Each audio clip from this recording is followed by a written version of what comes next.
Este es el último sermón de esta serie. Por más de un año, en las esporádicas veces que me ha tocado el privilegio de predicar desde este púlpito, las he utilizado para crear un caso. ¿Quién es Jesús? ¿Cómo es su corazón? ¿Cómo ve Él a sus discípulos y a nosotros? ¿Conoce nuestras inquietudes? ¿Sabe cuáles son nuestros temores? ¿Realmente nos ama? Muchas veces los cristianos creemos que quienes tienen que conocer a Jesús son los de afuera, son los que no están aquí, son los que no visitan una iglesia. Pero la verdad es que nosotros tenemos la misma necesidad que ellos. Tenemos la misma necesidad que los millones de personas que están pisando esta tierra en este momento. Nosotros también tenemos que conocer a Jesús profundamente. Y cuando conocemos a Jesús profundamente, nuestras preguntas tienen respuesta. Esta serie ha sido inspirada por un libro que se llama Manso y Humilde, el corazón de Cristo hacia los pecadores y heridos, del pastor Dane Ortlund. Hace un tiempo lo leí y aunque no he seguido lo que el libro dice, pero sí ha servido de inspiración para mí. Hoy, que es el último sermón que voy a predicar de esta serie a la que hemos titulado Los amó hasta el fin, quiero que vayamos al capítulo 15 del libro de Juan. Vamos a leer 3 versos. Juan 15, desde el versículo 15 hasta el versículo 17. Dice la palabra del Señor. Jesús, hablándole a los discípulos, ya no los llamaré siervos, porque el siervo no sabe lo que hace su Señor, pero los he llamado amigos, porque les he dado a conocer todo lo que he oído de mi Padre. Ustedes no me escogieron a mí, sino que yo los escogí a ustedes y los designé para que vayan y den fruto y que su fruto permanezca, para que todo lo que pidan al Padre en mi nombre se le conceda. Esto les mando, que se amen los unos a los otros. Padre Santo, es imposible para mí explicar tu palabra sin tu ayuda. Es imposible para mis hermanos entender tu palabra sin tu ayuda. Así que asístenos, ayúdanos, dirígenos y permite, Padre, que tu Santo Espíritu deje en nuestros corazones aquello que tú quieres que se quede. Quita todo lo humano, mira mis incapacidades, mira mis imperfecciones y utiliza a tu siervo en esta mañana. En el nombre de Jesús. Amén. En este sermón vamos a ver cómo algunas cosas han cambiado. Hay una relación que cambió entre Cristo y sus discípulos. Los discípulos que han estado con Él por mucho tiempo, a unos 3 años y medio posiblemente en este momento en que se está dando esta conversación, están con Cristo en posiblemente la conversación más profunda, sincera, abierta, íntima que Jesús ha tenido con sus discípulos en cualquier otro momento. Esta es una conversación que no empezó en el capítulo 15. Nosotros acabamos de leer una porción del capítulo 15, 3 versos del capítulo 15, pero esta conversación viene desde el capítulo 13. Y nosotros hemos ido caminando poco a poco. Yo sé que ha sido difícil porque no siempre me toca la predicación consecutivamente, pero hemos venido desde el capítulo 13 viendo cómo Él los amó hasta el fin. Cómo cada acción, cómo cada relato, cómo cada palabra dentro de esta conversación ha sido para mostrar el amor que Él le tiene a sus discípulos. Le hemos visto desde el capítulo 13 tomar un recipiente, inclinarse a con una toalla lavar los pies de cada uno de ellos, mostrándonos el camino de la humildad. Hemos visto cómo Cristo le lava los pies a quien va a ser su traidor. Hemos visto cómo Cristo comienza a contestar preguntas. Señor, ¿a dónde irás? Y Él les dice, no se turbe vuestro corazón. Señor, si no sabemos a dónde vas, ¿cuál es el camino?, le preguntan. Y Cristo le dice, yo soy el camino, la verdad y la vida.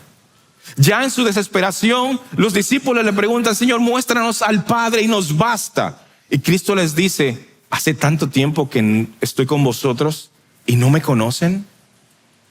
Cada una de estas conversaciones, estas declaraciones de Cristo, las acciones que Él hace es abriendo su corazón frente a sus discípulos y es mostrándoles su amor.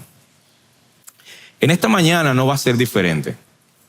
Cristo, dentro de su conversación, ha dado grandes verdades, grandes declaraciones, y estamos frente a una de ellas. El versículo 15 que acabamos de leer dice, ya no los llamaré siervos. Así que esta es la primera cosa que cambia. Esta es la nueva relación que hay entre Jesús y sus discípulos. Para Él, ya ellos no son simples siervos. Ahora ellos son amigos. Dios y nosotros no somos iguales. No crean que simplemente es el hombre Jesús que está hablando. Está hablando Dios.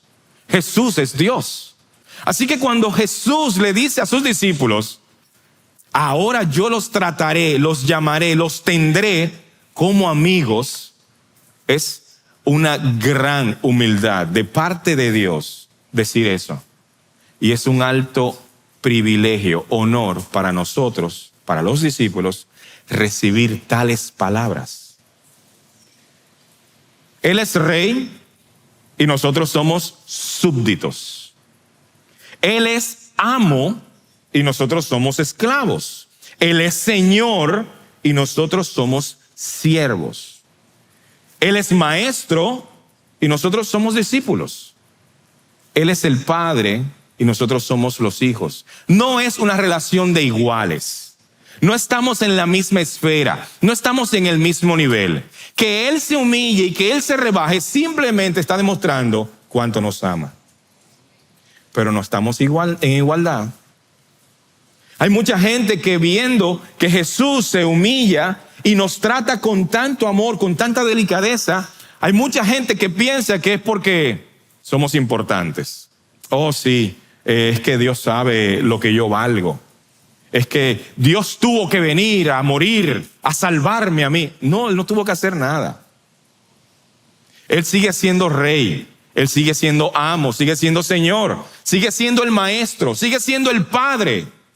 Nosotros no estamos en el mismo nivel. Jesús es rey y tiene autoridad para exigir nuestra obediencia, pero no nos trata como esclavos. A los esclavos se les dan órdenes, pero no se le dan explicaciones. Jesús nos está invitando a su círculo íntimo de amigos. No se limita a darnos órdenes, sino que comparte su amistad con nosotros. Su amistad hace que su obediencia sea agradable, sea deliciosa. Ya no es esa relación en donde solamente lo vemos a Él como el que da las órdenes, sino que ahora nosotros estamos disfrutando de una comunión más íntima, más profunda. El hecho de que Él nos llame amigos es un alto honor y privilegio. Primero porque no lo merecemos. Dios se está humillando a sí mismo y nos está exaltando a nosotros. ¿En algún momento ha leído usted, conoce de alguien a quien Dios llamó amigo en la Biblia? En el libro de el Éxodo se menciona que Dios hablaba con Moisés con una cercanía, con una intimidad que dice Éxodo 33:11, y el Señor acostumbraba a hablar con Moisés cara a cara. Y añade la Biblia, como habla un hombre con su amigo. Impresionante. Dios hablaba con Moisés cara a cara, como si fueran amigos. ¿Estaban Dios y Moisés en el mismo nivel? Por supuesto que no. ¿Era Moisés tan grande, tan valiente, tan digno de que Dios le hablara con tal simpatía e intimidad? Por supuesto que no. Sin embargo, Dios le da un alto privilegio a Moisés, humillándose él, casi como poniéndose en igualdades cuando no es correcto, cuando no es posible. Pero acercándose a Moisés de una manera tierna, en donde le abría la intimidad de su corazón. Algunos de ustedes mencionaron el caso de Abraham.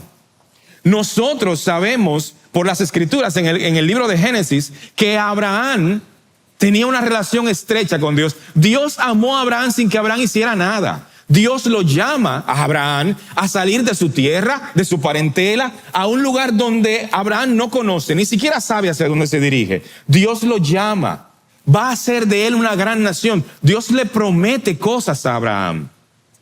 Y en el proceso, Dios se revela a Abraham. Se revela de varias maneras. Una de esas maneras es el capítulo 18. Impresionante pasaje en donde 3 hombres vienen de camino. Abraham se da cuenta, va a su encuentro, se tira al suelo y les dice, si ustedes me encuentran digno, no pasen, permítanme servirles. Vengan, coman, beban, descansen y luego sigan su viaje. Lo que Abraham no sabía es que quien venía, que esas 3 personas venían, era Dios mismo y 2 ángeles más. Sabemos eso porque uno de ellos se queda con Abraham y dice Dios, le ocultaré yo a Abraham lo que voy a hacer, y comienza a hablar. Ese individuo que se queda comienza a hablar con Abraham. O sea, ese era Dios, era lo que llaman los teólogos una teofanía, una manifestación de Dios de manera corpórea en un momento en donde todavía no había la revelación de Jesús. 2 de ellos siguen de camino a una ciudad que se llamaba Sodoma, para tratar de rescatar a un hombre por el cual Abraham intercede, que se llama Lot. 2 ángeles van de camino a Sodoma a rescatar a Lot. Y uno de ellos se queda, y ese es Dios. Dice Dios, le ocultaré yo a Abraham, sabiendo que yo lo voy a hacer a él padre de naciones. Le ocultaré lo que voy a hacer. Y le dice a Abraham, voy a destruir la ciudad. Y Abraham comienza una conversación con Dios. Señor, quizá haya 50 justos en esa ciudad. Por amor a esos 50, ¿acabarás con la ciudad? ¿Qué responde Dios? Si hay 50 no voy a acabar con la ciudad. Pero Abraham dice, pero puede que haya 45. Y si hay 45, ¿lo vas a acabar? No, si hay 45 no. Pero puede que hayan 40. Bueno, si hay 40 no voy a acabar con la ciudad. No se enoje ahora mi Señor, pero quizá hayan 30. No, Abraham, si hay 30 no voy a acabar con la ciudad. Puede que nada más queden 20 en la ciudad completa. Si hay 20 no. Mi Señor, puede que solamente hayan 10. Abraham regateando con Dios. ¿Y sabe lo que Dios le dice cuando llega a 10? Si hay 10, no voy a destruir la ciudad, Abraham. ¿Cuántos había en la ciudad? Yo creo que no había ninguno. Todos sabemos del caso de Lot. A Lot lo van y lo buscan, y al final Lot tienen que agarrarlo del brazo para sacarlo de la ciudad. Pero Abraham y Dios hablan. Pero no simplemente por esta porción nosotros sabemos que Abraham y Dios son amigos. Dios lo dice en su palabra. Isaías 41:8. El profeta Isaías, hablándole al pueblo, una profecía de parte de Dios, le dice al pueblo lo siguiente: pero tú, Israel, mío, Jacob, a quien he escogido, descendiente de Abraham, mi amigo. Dios llama a Abraham su amigo. Qué alto privilegio y qué gran honor. Ahora Jesús le dice a sus discípulos: ya no los llamaré siervos, les llamaré amigos. Que tú y yo, que esos pescadores, seamos llamados amigos de Dios, es demasiado alto privilegio y honor. El cambio de relación no anula que Dios siga siendo rey, amo, señor, maestro. Tampoco anula que nosotros seamos sus súbditos, esclavos, siervos y discípulos. Lo único que este cambio de relación hace es mostrarnos lo que hemos intentado demostrar en toda esta serie: el inmenso amor de Dios por nosotros. El corazón de Jesús, tierno, amoroso, aunque Él no tiene que serlo con nosotros. Él no nos necesita, pero como quiera nos busca. Él no tiene que darnos explicaciones, pero nos quiere mostrar su plan. Él no necesita convencernos, pero anhela que comprendamos. ¿No es Él tierno? ¿No es Jesús amante y amoroso? Por supuesto que lo es. La primera cosa que cambia es la relación que tenemos con Dios. Ya no siervos, ahora amigos. La segunda cosa que cambia está en el siguiente versículo, el versículo 16. Ahora no es simplemente esa relación con Dios, es también la relación con el servicio a Dios. Lo que hacemos por Dios, lo que Dios espera de nosotros, también eso cambia. Ya no son las expectativas nuestras en cuanto al servicio, en cuanto a lo que tiene que pasar, sino son las expectativas de Él en cuanto a lo que Él espera que nosotros hagamos. Y así que leemos el versículo 16. Léalo conmigo. Ustedes no me escogieron a mí, sino que yo los escogí a ustedes. Y los designé para que vayan y den fruto y que su fruto permanezca, para que todo lo que pidan al Padre en mi nombre, Él lo conceda. Aquí hay tres cosas en este versículo que llaman nuestra atención. Estamos en el segundo punto. El cambio de relación es ahora con el servicio. Y ya no son nuestras expectativas, son las expectativas de Él. Pero hay tres cosas que llaman mi atención poderosamente en este versículo. Primero, el Señor Jesús le dice a sus discípulos, a aquellos que ya les llamó amigos, ahora les dice: ustedes no me eligieron a mí, yo los elegí a ustedes. Ustedes no me buscaron, yo los busqué a ustedes. Ustedes no me llamaron, yo los llamé a ustedes. Toda la responsabilidad es de Él. Él es el que toma la iniciativa. De hecho, no hay ninguna razón para que Dios los eligiera, ni a ti ni a mí tampoco. Es por eso que el simple hecho de que los haya elegido, que haya puesto su vista en los discípulos y en nosotros, eso por sí solo es un acto de amor y de compasión de Dios. Pero también revela algo más. Revela que Dios siempre toma la iniciativa. Revela que Dios siempre es el que sale al encuentro de nosotros. Revela que Dios es el que se preocupa por nosotros. La Biblia ya lo dice. Si Dios no nos buscara, nosotros no buscáramos a Dios. No hay nadie que busque a Dios. No hay ni siquiera uno. Nosotros, que muchas veces nos llenamos la boca de decir que amamos a Dios, ese amor que nosotros tenemos es simplemente un reflejo del amor que Él nos tiene a nosotros. Porque dice la Biblia que nosotros le amamos a Él porque Él nos amó primero. Él es el que toma la iniciativa. Él es el que nos busca. Él es el que nos llama. Dios es el primero en todo. Fue él que llamó a Abraham y le dijo que saliera de su tierra para darle una nueva tierra, un heredero y una promesa. No sin antes pedirle a Abraham que sacrifique todo lo que Abraham amaba. Dame a tu hijo, entrégamelo. Fue Dios quien haría que los hermanos de José lo vendieran para cumplir sus propósitos en José. Hacerlo segundo de Egipto para salvar a mucha gente del hambre. Pero no sin antes hacerlo pasar por el sufrimiento. Y que durara años en el entrenamiento, en la escuela de Dios, para convertirse en el hombre que Dios quería que él fuera.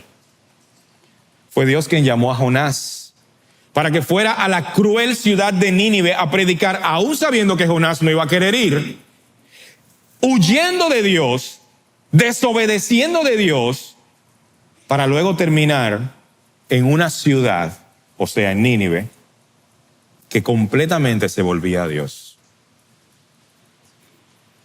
Es Jesús quien escoge a los 12, aún sabiendo que iban a ser torpes, que no iban a entender todo lo que Él les decía, que les fallarían, que dudarían, y que en medio de uno de ellos estaba el traidor. Y aún así los elige. Aún así los escoge. ¿Por qué? Por amor. La segunda cosa que este versículo nos dice es que la agenda es Dios que la da. Sus propósitos son los que vamos a cumplir, no los nuestros. El versículo 16 que acabamos de leer dice: yo los designé para que vayan y den fruto, y vuestro fruto permanezca. Quien nos escoge es Dios. Quien dicta la agenda es Dios, porque Él fue que nos eligió. Entonces dice, y Él los designa. Yo los designé, yo los mandé, yo los envié, yo los comandé. ¿Para qué? Para que lleven fruto. Las metas son de Él. El propósito es de Él. Tenemos que recordar de dónde viene esta comparación, porque Cristo habla aquí de frutos. No es la primera vez que en el capítulo 15 se habla de frutos. Hay un pasaje muy conocido de la Biblia que todos los cristianos en algún momento hemos escuchado, espero yo, que habla de frutos. El capítulo 15 dice: yo soy la vid y vosotros, el que está en mí, ese lleva mucho fruto. Pero separado de mí. Interesante. Y ahora en el mismo capítulo, el Señor vuelve y menciona los frutos. ¿Qué son los frutos entonces? Muchas veces hemos confundido lo que los frutos son. De hecho, en nuestra mente materialista y en el mundo que vivimos, hay mucha gente que ha enseñado terriblemente mal lo que son los frutos. Añadido de una promesa que Él hace también en ese versículo que vamos a ver en un momento. ¿Qué son los frutos? Los frutos es alcanzar los logros que tú te propusiste. Son los frutos que tú puedas montar un negocio y que se te pueda dar todo como tú querías, tus planes, tus agendas, que la gente compre, que te hagas rico, millonario. ¿Qué son los frutos? Bueno, si vamos al pasaje, los frutos de entrada son aquellas cosas que solo podemos hacer cuando estamos cerca de Dios, conectados a la vid. Porque Él dice, separados de mí. O sea que los frutos no es las simples cosas que tenemos aquí sobre la tierra. Los frutos no es que yo tengo un examen y lo voy a conquistar porque separados de mí nada podéis hacer. Los frutos no son que me va a ir bien en lo que yo emprendo, en mis planes, en este viaje. No, esos no son los frutos. Hay mucha gente que no está conectado con Dios y todas esas cosas le salen muy bien. Dice, separados de mí, nada podéis hacer. Así que de entrada los frutos son cosas que nosotros no podemos hacer si no estamos conectados con Dios. Pero de la misma manera, los frutos son aquellas cosas que evidencian que nosotros estamos conectados con Dios. Porque dice el Señor Jesucristo también, por sus frutos los conoceréis. Así que el fruto no necesariamente es algo terrestre, terrenal, logros y victorias humanas, cosas por conquistar aquí en la tierra, alcanzar un nuevo estatus, un nuevo nombre, que todo el mundo me conozca. No. Los frutos tienen que ver con cosas que nosotros no podemos hacer si no estamos conectados con Él.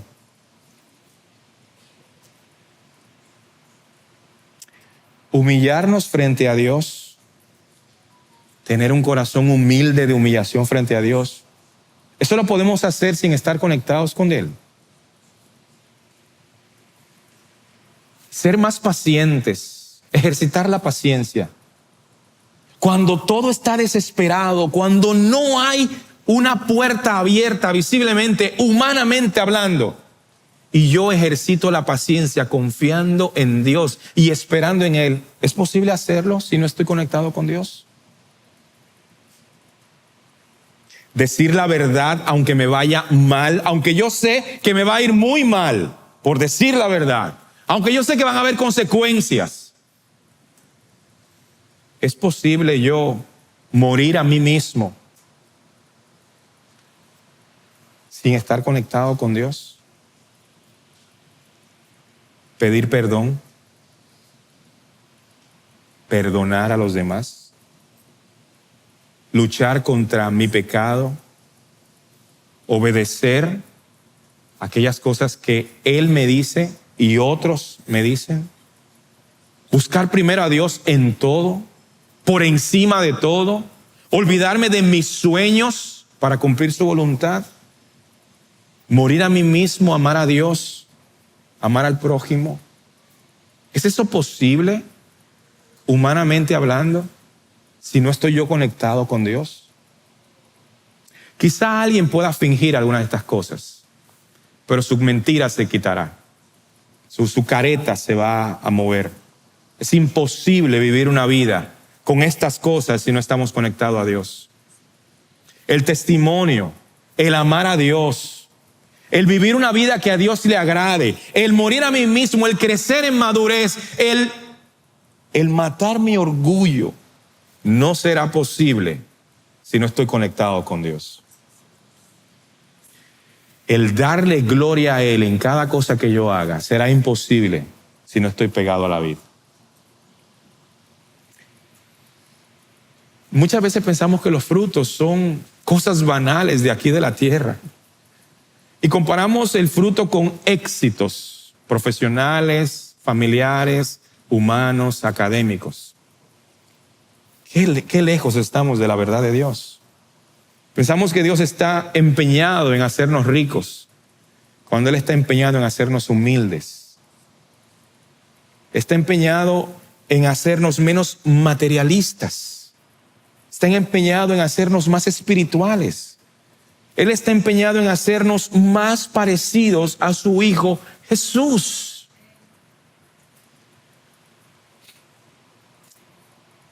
Hay una tercera cosa que este versículo 16 menciona. Y dice, todo lo que pidamos al Padre en su nombre, en el nombre de Jesús, Él nos lo dará. Al igual que los frutos, muchas veces este verso es tan malas veces mal interpretado. Para un lector descuidado, pareciera que Jesús está prometiendo contestar todas nuestras peticiones, lo cual no es cierto. Si preguntáramos aquí cuántos de ustedes ha orado por algo que no ha visto que se ha cumplido como ha pedido, todos levantaríamos la mano. Dios no está empeñado en cumplir todos nuestros caprichos, en que cada oración que hagamos sea una oración contestada simplemente porque la hicimos y simplemente porque fue una oración. No, Dios no está empeñado en eso. Si has creído, si has oído a alguien diciéndote que Dios va a hacer tu vida tranquila, feliz, sin ningún problema y que todo lo que tú pidas va a ser contestado, no han entendido este pasaje. No han entendido las Escrituras, no conocen a Dios. ¿Cuántas veces no oraron personajes de la Biblia pidiendo por cosas que Dios no contestó? O mejor dicho, no contestó como ellos esperaban.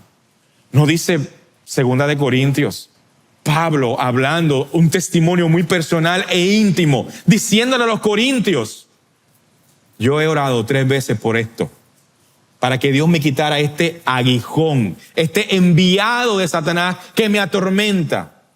Y la respuesta que he obtenido de Dios es: bástate mi gracia.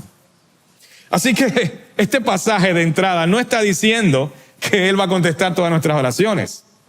Tontos de nosotros si pensamos que el pasaje está diciendo eso, porque no es lo que está diciendo la Biblia. Recordemos que Jesús ya dijo que los llama amigos. Recordemos que Jesús ya dijo que Él nos eligió, que nos eligió para llevar fruto, para que nuestro fruto permanezca. Y ahora nos está diciendo: y todo lo que pidan al Padre les será dado. Él acaba de decir que nos ha elegido y que tiene su propia agenda, que debemos dar fruto. Ya hemos dicho que los frutos son aquellas cosas que solamente podemos hacer si estamos conectados con Jesús, si estamos cerca de Jesús. Si estamos cerca de Dios, le obedeceremos. Si estamos cerca de Dios, vamos a estar dando frutos. Entonces nuestras oraciones a Él no serán oraciones egoístas, como las que siempre hacemos, en donde solamente pido para mí, para mi carnalidad, para mi propio deseo, para mi propio deleite, para aquellas cosas que representan un éxito terrenal. No serán oraciones así. Serán oraciones que reflejen que yo quiero agradar a Dios, obedecerle, cumplir su agenda, dar frutos. Así que mis oraciones, si de verdad yo estoy conectado al Señor, si de verdad yo estoy dando frutos, van a estar alineados con su agenda. Y esas oraciones que estén alineadas con su agenda, Él las va a contestar todas. Porque Él está empeñado en que se haga su voluntad aquí en la tierra como en el cielo.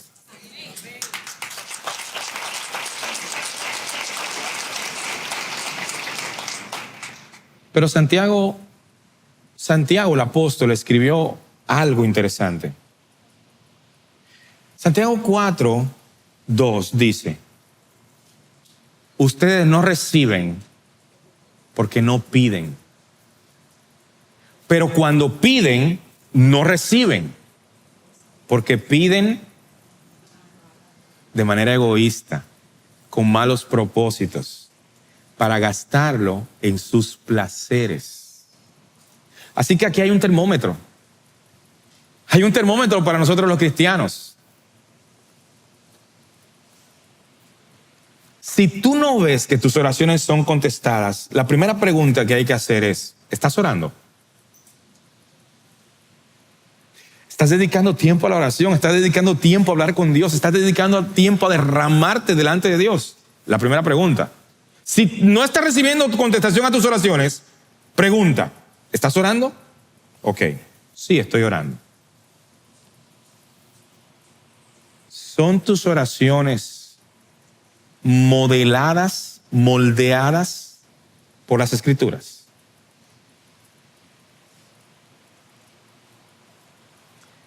¿Estás orando pidiéndole a Dios que se haga su voluntad o estás pidiéndole a Dios que Él haga tu voluntad? Tu tiempo de oración es un ritual de que haces todos los días, es una costumbre que tienes, o realmente es un desbordamiento de tu vida frente a Dios. ¿Le pides a Él que te muestre su voluntad o le pides a Él que Él haga tu voluntad? Es un termómetro para saber si nuestras oraciones están siendo contestadas. Dios no tiene que contestar todas nuestras oraciones afirmativamente, pero definitivamente no va a contestar las oraciones egoístas nuestras, en donde la única cosa que yo quiero es salirme con la mía. Esas oraciones Él no las va a contestar. Si contesta esas oraciones egoístas que nosotros hacemos, si las contesta, significa que nos ha dejado nuestra propia suerte. Significa que Él ya nos ha abandonado. Significa que Él ya acabó con nosotros. porque Él está más empeñado en hacer su voluntad que en cumplir la nuestra. Y si Él nos deja, como dice Romanos, los entregó, entonces estamos bajo el juicio de Dios. Último versículo del capítulo 15, el versículo 17. Esto les mando, que se amen los unos a los otros. Ya hemos visto que en esta nueva relación ha cambiado la relación con Dios y sus discípulos. Ya no los llamaré siervos, los llamaré amigos. Hemos visto que el servicio, la entrega a Dios ha cambiado, porque ya no son las expectativas de nosotros, sino son las expectativas de Dios. Es para que llevemos fruto y el fruto nuestro, que es el fruto de Él, permanezca. Pero ahora hay un cambio, un tercer cambio. Es el cambio de mi relación, ya no con Dios, sino con los demás. Él nos manda a amarnos los unos a los otros. La última cosa que cambia ahora no es con Dios. No es nuestra relación con Él, ni es tampoco nuestro servicio a Él. Si realmente tenemos una relación con Él, si de verdad estamos obedeciéndole y dando frutos, entonces por gravedad, nuestra relación con los demás debe cambiar. No es la primera vez que Jesús les dice a los discípulos, ámense los unos a los otros. Hay 2 ocasiones más. En estos capítulos que hemos estado conversando, capítulo 13, 14, 15, hasta donde estamos ahora, el pasaje sigue capítulo 16, capítulo 17, pero nosotros no vamos a conseguir hasta allá. Pero hay por lo menos 2 ocasiones antes de esto que estamos leyendo que Jesús ya le había mandado a los discípulos a amarse los unos a los otros. El primero está en el capítulo 13, versículo 34, que voy a leer. Oigan cómo Jesús le dice lo mismo de que se amen los unos a los otros, pero con estas palabras. Un mandamiento nuevo les doy. ¿Cómo un mandamiento nuevo? Bueno, ellos habían recibido la ley. De hecho, hay una sección de la ley que nosotros llamamos los 10. Ahora Cristo está dando un número 11. Un mandamiento nuevo les doy, que se amen los unos a los otros. Pero le agrega, como yo los he amado, así también ámense los unos a los otros. Agarre eso de que Él dice, como yo los he amado. Pero también en el capítulo 15, que es el capítulo que estamos leyendo, pero en el versículo 12, que no lo leímos, también nos da el mismo mandamiento. Dice, este es mi mandamiento, que se amen los unos a los otros, así como yo los he amado.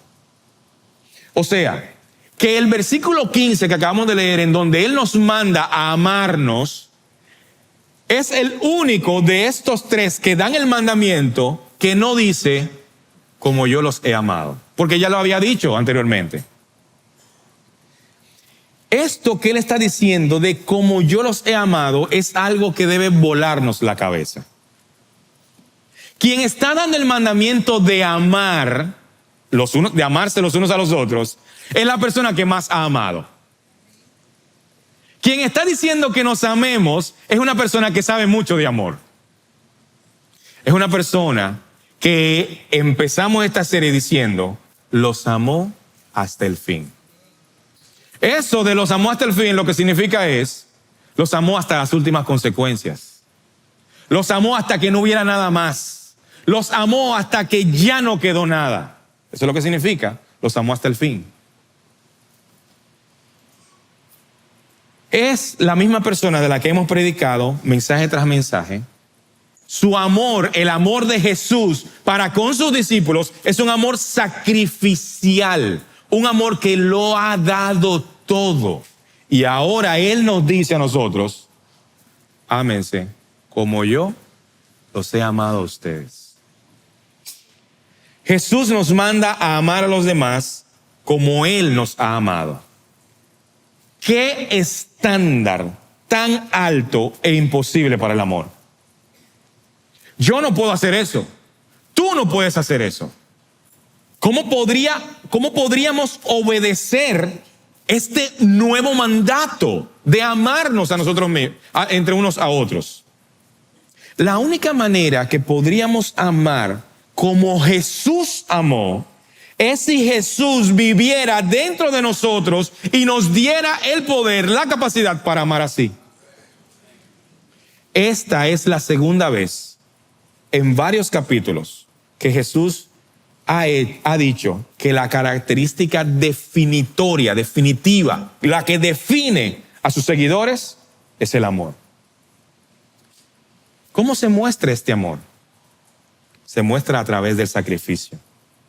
Jesús se sacrificó por nosotros y Él dice que el acto máximo de amistad es dar su vida por otra persona. Nadie tiene mayor amor que este, que alguien dé su vida por su amigo. Eso dice Él unos versículos antes. El verdadero amor entonces no es romántico ni es erótico, es sacrificial.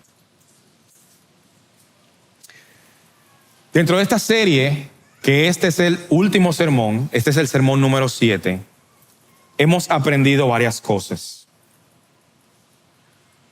Hemos aprendido que Él ama, Jesús, porque ama, nos muestra un amor diferente. Eso lo vimos en el primer sermón, que se llamó Los amó hasta el fin. Juan 13, del 1 al 4. Porque ama, se humilló a sí mismo. Fue lo segundo que aprendimos en el sermón llamado El camino de la humildad. Juan 13, del 12 al 15. Hemos aprendido que porque ama, nos da esperanza. Eso aprendimos en el sermón llamado Una esperanza gloriosa. En Juan 13, 36, hasta el 14, del 1 al 4. Hemos aprendido que porque Él ama, porque Jesús ama, nos guía hasta el Padre.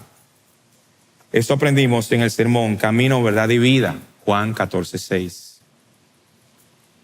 Porque Él ama, nos muestra lo que no vemos. Eso aprendimos en el sermón Lo que no vemos, Juan 14, del 8 al 10. Porque Él ama, nos salva, aunque nos conoce. Eso aprendimos en el sermón ¿Por qué a nosotros?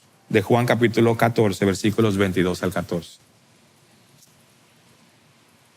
Y hoy estamos aprendiendo que Él nos ama, porque nos llama amigos y nos elige para llevar fruto. Juan 15, del 15 al 16. Pero más adelante los discípulos aprenderán el último sermón predicado. Es que porque Él ama, muere. El amor no es romántico ni es erótico, es sacrificial. ¿Estás dando tu vida por los demás? ¿Estás amando como Jesús amó?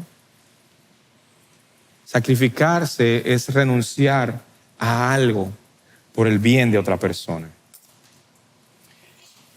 Y estos sermones de esta serie los he empezado casi todos de la misma manera. Una declaración de intención. ¿Qué es lo que vamos a aprender? ¿Qué es lo que queremos decir? ¿Qué es lo que queremos mostrar? Hoy termino este sermón y esta serie terminando exactamente como comencé. Esta serie es sobre el corazón de Cristo. ¿Quién es Él? ¿Quién es realmente?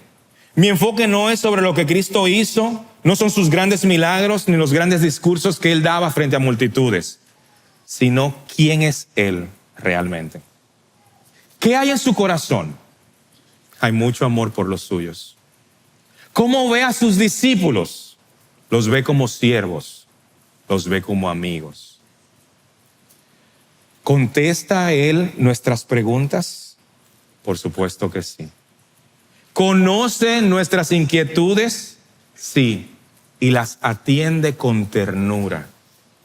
¿Sabe cuáles son nuestros temores? ¿Los aborda Él con palabras de afecto, de amor y de confianza? Sí. ¿Realmente nos ama? Sí. Nos ama al extremo. Nos ama hasta el fin.